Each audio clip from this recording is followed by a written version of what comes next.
नमस्कार, मैं नृपेन हर ज्योतिष कलश यूट्यूब चैनल से आपका स्वागत करता हूं और आशा है कि आप सभी कुशल मंगल हैं। आज हम बात करेंगे वृषभ राशि के बारे में। मई 2025 में वृषभ राशि के जातकों के जीवन पर ग्रहों की गोचर की स्थितियां जो है क्या उतार चढ़ाव लेके आई हुई है और कहाँ सावधानी रखने की आवश्यकता रहेगी, कौन से उपाय जो है वृषभ राशि के जातकों के जीवन को जो है और बेहतर तरीके से मई के महीने में परिणाम दे सकते हैं। तो ज़्यादा समय नहीं लेते हुए मैं आपको मूल विषय पे लेके आना चाहूँगा। ग्रहों की स्थितियों की अगर मैं बात करूँ तो मई के महीने में 2 से 3 ग्रह जो है वो राशि परिवर्तन करेंगे। हालाँकि शुक्र, राहु, केतु और शनि जो है उनकी स्थिति यथावत रहने वाली है। 14 मई से सूर्य जो है वो आपके लग्नेश होंगे और साथ ही 14 मई से जो है आपके बुध की अगर मैं बात करूँ तो बुध जो है आपके 7 मई से जो है मूल रूप से आपके द्वादश भाव में गोचर करना शुरू करेंगे। वहीं बृहस्पति जो है वो आपके 14 मई से जो है धन भाव में आएंगे। तो इन ग्रहों की परिवर्तन और राशि परिवर्तन के कारण से, गोचर के कारण से जो है कार्य क्षेत्र की अगर बात करें तो कार्य क्षेत्र में ओवरऑल स्थितियां जो है अब आपके फेवर की होने वाली है, आपके पक्ष की होने वाली है। कार्य क्षेत्र में पूर्व में अगर आपके किसी भी प्रकार के उतार चढ़ाव समस्या से अगर आप परेशान थे, अपने सीनियर से सामंजस्य बिठाने में कुछ समस्याएं आ रही थी, तो उनमें अब आपको राहत मिल सकती है। आपको इस और कार्य करना चाहिए। मई का महीना पूर्ण रूप से जो है वो आपके पक्ष का बना हुआ है।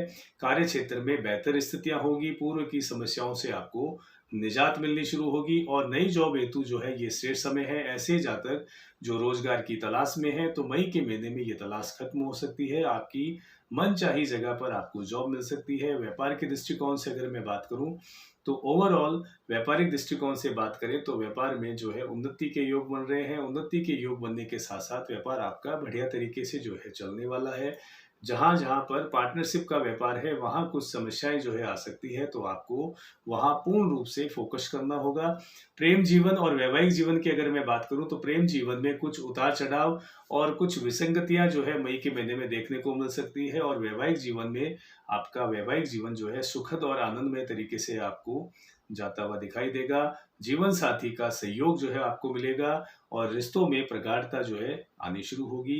विद्यार्थियों के दृष्टिकोण से अगर मैं बात करूं और अभ्यर्थियों के दृष्टिकोण से अगर मैं बात करूं तो दोनों ही जो सेगमेंट है, विद्यार्थी और अभ्यर्थी जो किसी प्रतियोगी परीक्षा में संलग्न होने वाले हैं, विद्यार्थी या कोई उच्च शिक्षा में या किसी शिक्षण से संबंधित परीक्षाओं में संलग्न होने वाले हैं, तो उनमें थोड़ा कंफ्यूजन की स्थितियां जो है बनी हुई दिखाई दे रही हैं इस महीने के गोचर में। हालांकि उच्च शिक्षा का मालिक जो है वो आपके एकादश भाव में है, लेकिन अब मूल रूप से अगर मैं बात करूं तो आपके अध्ययन का भाव जो है वो कुछ यहाँ पीड़ित है, तो वहाँ कुछ आपको डिटेक्शन और भटकाव जो है आपको दे सकता है। तो यहाँ अभ्यर्थियों और विद्यार्थियों को मैं कहना चाहूँगा कि आप किसी भी अध्ययन के दृष्टिकोण से अगर परिश्रम में लगे हुए हैं, किसी लक्ष्य को ध्यान में रखते हुए अगर आप तैयारी करते हैं, तो निश्चित रूप से जो है इस भटकाव से आप बच सकते हैं और आपको उत्कृष्ट परिणाम जो है देखने को मिल सकता है। वहीं इन ग्रहों के गोचर की स्थितियों के कारण से यात्राओं के योग बनेंगे और वो यात्राएं जो है आपके लिए लाभान्वित रहने वाली है और साथ साथ आपको उन यात्राओं का लाभ भी जो है मिलेगा। और जो जातक टूर एंड ट्रेवल्स का कार्य करते हैं या किसी भी प्रकार के ट्रांसपोर्टेशन का कार्य करते हैं या ऐसी जॉब में है जहां ट्रैवलिंग का कार्य ज़्यादा है, तो उन्हें इस गोचर का विशेष लाभ जो है मिलने वाला है। वो यात्राएं उनके लिए शुभ फलदायी रहने वाली है। 14 मई के बाद में भौतिक विलासिता की वस्तुओं पर, भौतिक सुख सुविधाओं पर आपका धन जो है निवेश हो सकता है, या आपकी कोई ऐसी पूर्व की महत्वाकांक्षाएं हैं कि इन वस्तुओं का विस्तार आपको अगर करना है तो इसमें आप जो है सफल रह सकते हैं। भूमि, भवन, वाहन आदि पर जो है आप निवेश कर सकते हैं और इन्हें आप प्राप्त कर सकते हैं। अगर आप एफर्ट्स करते हैं तो ये महत्वाकांक्षाएं जो है वो आपकी पूर्ण हो सकती है। नए लोन के लिए अगर आपने कोई अप्लाई किया हुआ है तो वो आपका लोन जो है सैंक्शन हो सकता है और कर्ज से आपको राहत मिल सकती है। निवेश हेतु जो है ये समय अच्छा बना हुआ है। निवेश करने से पूर्व आप अपनी कुंडली का पूर्ण रूप से जो है आकलन करवाएं। मजबूत स्थिति में है तभी आप निवेश करें और निवेश करने से पूर्व जो है आप किसी की सलाह लें और अपने विवेक अनुसार निर्णय करना जो है लाभप्रद आपको रहेगा, जैसा कि मैं हर बार कहता हूं। और तृतीय भाव के कमजोर होने के बावजूद जो है चतुर्थ भाव जो है आपको लाभान्वित करेगा और आपको भौतिक विलासिता की वस्तुओं पर और धन से संबंधित जुड़े जो भी आपके प्रॉब्लम समस्याएं आपके पूर्व में आप देख रहे थे उसमें आपको निजात मिलेगा। परिवार कुटुंबजनों का आपको सहयोग मिलेगा और माता के सेहत में आपको कुछ अब जो है राहत मिलती हुई दिखाई देगी। ऐसे जातक जिनकी माताओं को कुछ स्वास्थ्य समस्याएं पूर्व से चली आ रही है, तो अब उसमें कुछ राहत आपको देखने को मिलेगी।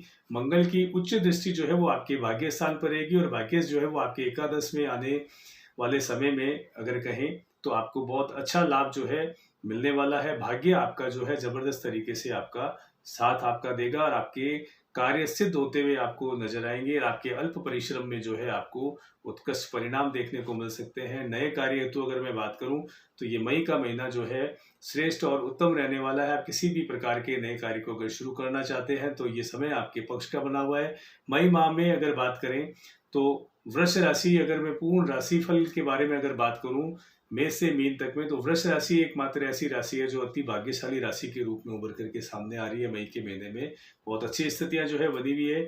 सभी कार्य जो है वो आपके सुगमता से बनने शुरू होंगे क्योंकि भाग्य आपका साथ देगा और स्वयं आप जो है मानसिक शांति का अनुभव करेंगे। किसी प्रकार की पूर्व की समस्याओं के चलते अगर आप अवसादग्रस्त थे, कुछ तनाव में थे, तो मई के महीने में अब आप कुछ रिलैक्स मोड में रहेंगे, मानसिक शांति का अनुभव आप करेंगे, आय बढ़ेगी और आय बढ़ने के साथ साथ आप धन का संचय करने में भी सफल आप रहेंगे। संतान प्राप्ति की अगर आपकी कामना है तो संतान प्राप्ति के योग भी बने हुए हैं। ऐसे जातक वृषभ राशि के जो संतान प्राप्ति करना चाहते हैं तो बहुत अच्छे योग बने हुए हैं। इस और अगर आप प्रयास करें तो आपको इसमें भी जो है श्रेष्ठ परिणाम देखने को मिल सकते हैं। लेकिन ध्यान देने योग्य बात यह है कि आपको फिजूल खर्ची से बचना होगा और अपनी वाणी पर आपको नियंत्रण रखना होगा क्योंकि आपके कार्य जो है वो आपकी वाणी के कारण से बिगड़ सकते हैं। तो आप वाणी पर विशेष रूप से आप नियंत्रण रखें। और अगर मैं उपायों की बात करूं तो वृषभ राशि के जातकों को मई के महीने में विशेष रूप से जो है सफेद गाय को आटे का पेड़ा खिलाना और साथ साथ शिव मंदिर में दही का दान करना